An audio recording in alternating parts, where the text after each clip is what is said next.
Hey, yo, this is Heath with Malcontent. You're listening to The Loud Spot with your boy Sebastian. Oh, no! Oh, boy! Ah, here it comes!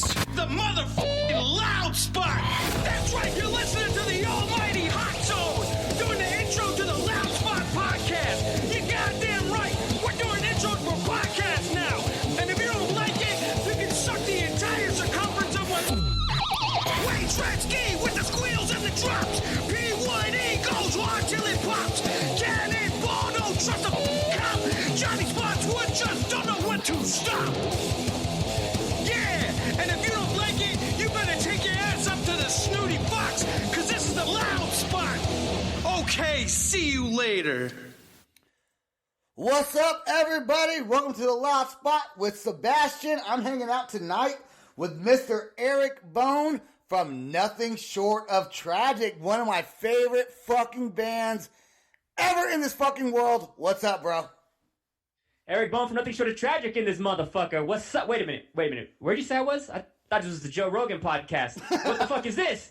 All right, hey, thank you for having me, Sebastian. I'm glad to finally be on the show. Yeah, man. I mean, you started literally day one. I started, when I first started the podcast, first of all... The very first day one. You influenced me to even get this thing started in so many ways, because you were doing your YouTube channels with, the cast, what's it called? I just want everyone to know real quick, what I was trying to get him to do was all nude live videos, but somehow it evolved into this music podcast. But On the Couch is what I used to do on YouTube. On the couch, not the casting couch. Not the casting couch. Both disgusting couches, though. Both disgusting couches, by the way. So, dude, I personally know Nothing Short of Tragic from, hell, dude, we used to... Not only did you write nowadays for an outro song, but I mean, I know the band from, God, dude, I was like 21, 22 years old. We used to practice in the same storage unit building. Mm-hmm. So. That was what, 40 years ago? Something like that? You were 21, about 40 years ago, something like that? Not only that, but we also used to be in a band with Corey called Sophomore. Sophomore, baby. The hardest sophomores you could fucking... We weren't even in school. That's the funny part. We weren't even in school. We were still calling ourselves sophomores. Dude, we've had creepy adults playing music. We've had so much fun times together from back in the day, hanging out with like Sean and Steve. You know what I realized? And I didn't notice it in high school, but I noticed it after high school. Puberty starts late. Most of our friends... were, looking back on it, they were mostly Hispanic. Yeah, well, for those of you who don't know, we are from Vacaville, California. It is a place for minorities and drugs. So, yeah. Minority and drugs. Okay, so your songs that you have, first, I know we're not going to play Strange That I Am. That was the first song, though, that you sent to me that I was like, damn, dude. I thought it was really cool. I think...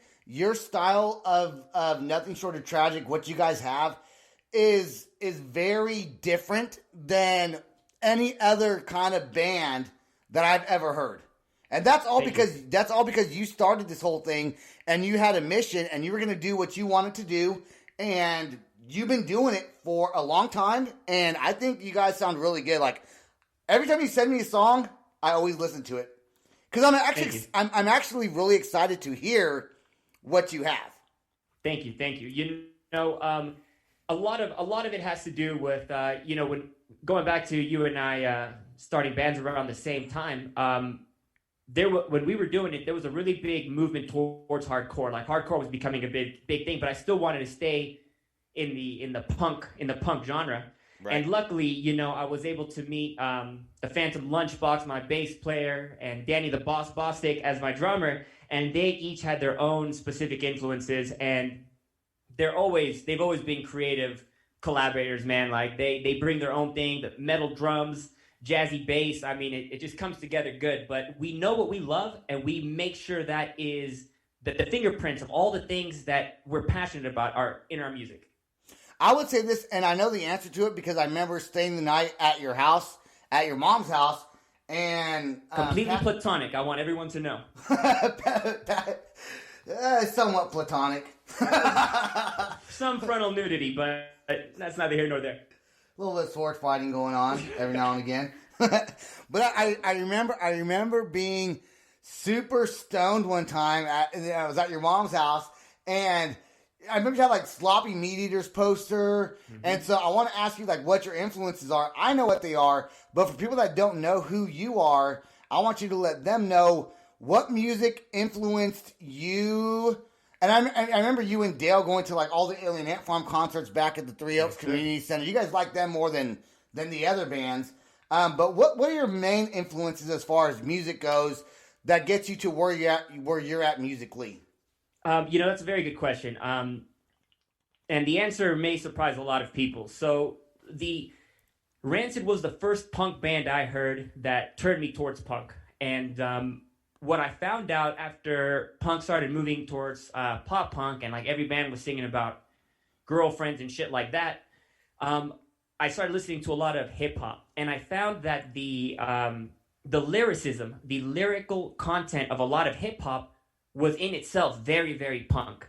And so the music that influences me specifically, the music that I listen to the most has always been rap music, because I hear more hunger, I hear more struggle, and that is something that I want reflected in my music. I always want to make sure that I have something to say. And as we get through some of the music tonight, especially the first song, I definitely express my frustration in how my band is constantly being perceived as this pop punk sort of cookie cut band. Yeah, Life Sentence, and I played this on the podcast. I do have some loyal listeners. I have a lot of them. So I'm happy they're going to hear this song, but I'm happy they get to hear this song with you on the podcast, because I want to talk about more. I want a little bit more in depth of this song with you after we play it. Let's jam it right now, man. Let's jam Life Sentence. God, this is one of my favorite songs by you, dude. I love it. That's why I play it all the time. Life Sentence, Nothing Short of Tragic, Aeric Bone, and I say this all the time, let's fucking go.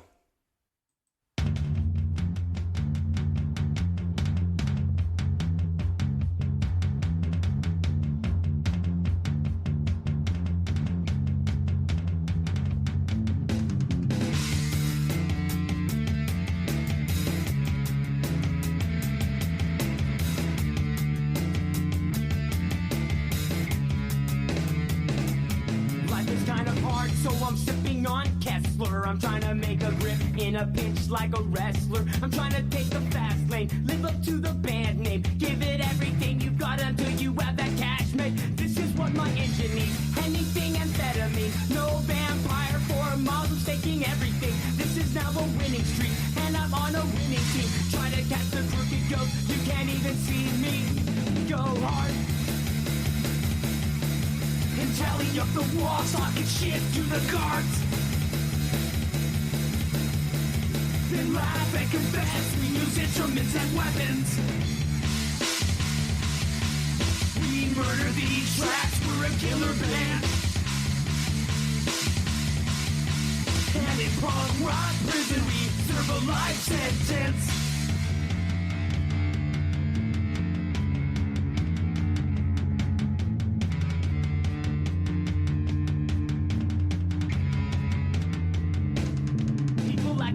So I'm often sitting sideways, puffing on some high grade, just to live it up like I'm a fire escape.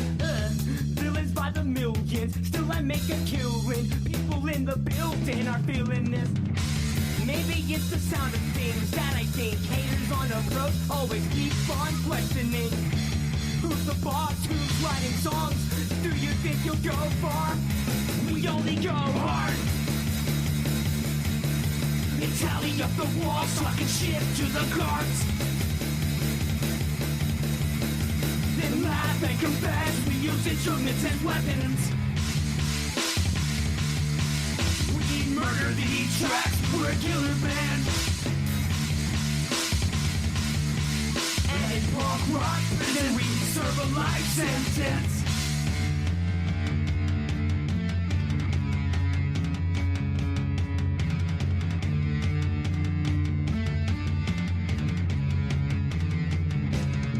Probably not the best idea on my part, but I've got heart, and I'm standing here with my boys like a work of art. But it's killing me to see all the same punks still play the same stuff and never try to change it up at all.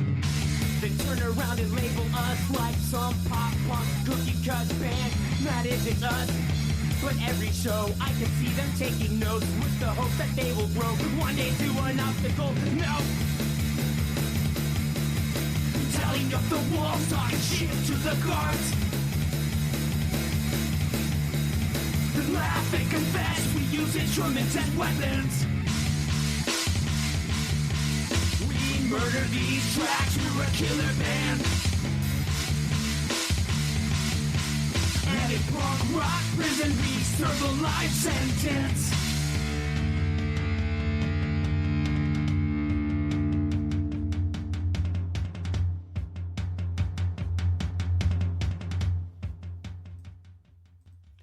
Dude, I love that song. I love when you say, we murder these tracks, we're a killer band. Like, I want to go, nah, nah, nah, right after that, dude.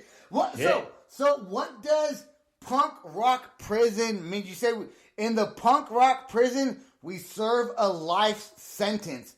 What is that? You know, so people get characterized all the time, and they get put in these cookie cutter sort of assumptions. So we call ourselves a punk rock band, and with that comes all these preconceived notions and ideas of what kind of music to expect. So yeah, we're a punk rock band, but I say it in the third verse. We go out to all these shows and we see bands playing the same shit all the time, and they're too afraid to switch up their sound, change up their style, and do something different. Like, at the core, you can always be what you're going to be, but you have to evolve. You have to fucking grow. You have to be willing to make artistic risks. And so people, they put us in this box saying that, oh, this is a punk rock band, but we're more than that, motherfucker. You come see us at our goddamn shows. I don't care how good you fucking think you fucking sound. We will kill you any goddamn show. That's what's up. That's nothing short of tragic, baby. What's up? Dude, so I've been so excited. Like, since I started this podcast, which I said earlier, you were one of the bigger influences of why I started this. Because, I was able to promote bands like yours. A lot of bands that don't get all the recognition because, you're not managed and you're very independent. And knowing you personally, I'm surprised you even have a cell phone right at this point. Hey, forever underrated, baby. But I love what I do love about what we do and our friendship is that we've recently, the last couple of years, especially, have collaborated more with music as far as doing some things. And you've helped me. You wrote some guitar stuff. I don't think you finished it, but you're going to. And I like that we can do those things together and we live far away. Now, I saw you when I was in California last year, but I'm excited now that you live in Colorado. Because you're only, a 7-hour drive away. That's it, baby. More like 10 hours. But that's neither here nor there. Depends how fast the motherfucker's going. But, it's important, I think, and, you're a perfect example of this as well, how important it is to grow as individuals and to diversify and to pivot sometimes, Yeah. We've always been passionate about music, so does that mean we have to exclusively only play music, or can we do other things with music? Can we do things that are more collaborative, things that are now involve video, that involve podcasts? Like, as we grow, the things that we care about grow, and now we have the tools to speak on a platform that I don't think you and I expected when we were in high school. No, never. And you know what? What's weird is as much as COVID sucks, I think that what it has done for a lot of people, especially me, I've been able to diversify myself as an entrepreneur and as a business owner. And between the quarantine and speaking with you and seeing what you're doing on YouTube, I think it's opened up doors. And for people like me, it's opened up doors. And a lot of bands, because they can't tour, they're doing podcast tours. Mm-hmm. And luckily, I branded my shit good, and people love being on my podcast because of it. And so it's, the perfect timing for me to do it. And I love being able to do this. And I love that you wrote the original intro song, which Hot Zone now does.